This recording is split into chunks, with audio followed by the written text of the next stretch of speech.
আজকে হবে চাল কুমড়ো দুর্দান্ত একটি রেসিপি। তো এদিকে দেখো গোটা চাল কুমড়োটা আমরা কাটবো না, যেহেতু তার জন্য ছেলেকে দিয়ে একটু দাগ কেটে নিচ্ছি। আর এখন চাল কুমড়োটাকে খোসা ছাড়িয়ে সুন্দর করে কুচি কুচি করে কেটে নিচ্ছি।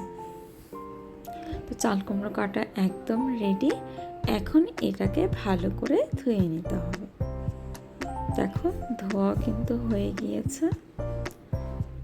এখন এই চাল কুমড়োগুলোকে প্রেসারে একটা সিটি দিয়ে নিতে হবে, আর দিয়ে দিবে সামান্য একটু নুন। দেখো ওদিকে কিন্তু কড়াইটা বসিয়ে দিয়েছে, আর ফোড়নে দিচ্ছে কালো জিরে, আর দিয়ে দিচ্ছে নারকেল কোড়া, দিয়ে একটু নিয়ে নিবে। এরপর দিয়ে দিবে আদা কুচি আর জিরা কাঁচা লঙ্কা। আর এদিকে দেখো চাল কুমড়োটা সেদ্ধ হয়ে গিয়েছে।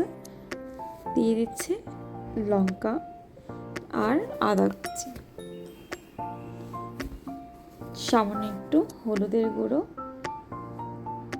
দিয়ে এখন ভালোভাবে নিয়ে নিতে হবে। দিয়ে দিচ্ছে সামান্য চিনি আর সেদ্ধ করে রাখা চাল কুমড়ো দিয়ে দেখো একটু ভালো করে নিয়ে নিচ্ছে। আর এখানে মানে হলুদের পরিমাণটা বেশি হলে দেখতেও ভালো লাগে না, তার জন্য হলুদের পরিমাণটা হালকাই দেওয়া হয়েছে। তোমরা চাইলে একটু বেশিও দিতে পারো। দিয়ে এরপর দিয়ে দিচ্ছে জিরের গুঁড়ো। আর এটা কিন্তু রান্না করতে বেশি একটা টাইমের প্রয়োজন হয় না, প্রায় হয়ে এসছে। তো দিয়ে দিয়েছে স্বাদ মতো নুন, মানে নুনটা সেদ্ধ করার সময় দিয়েছিল, তো এখন আবার দিয়ে দিচ্ছে। আর দেখো রয়েছে সেদ্ধ করা মটর ডাল, সেটাকেও দিয়েছে।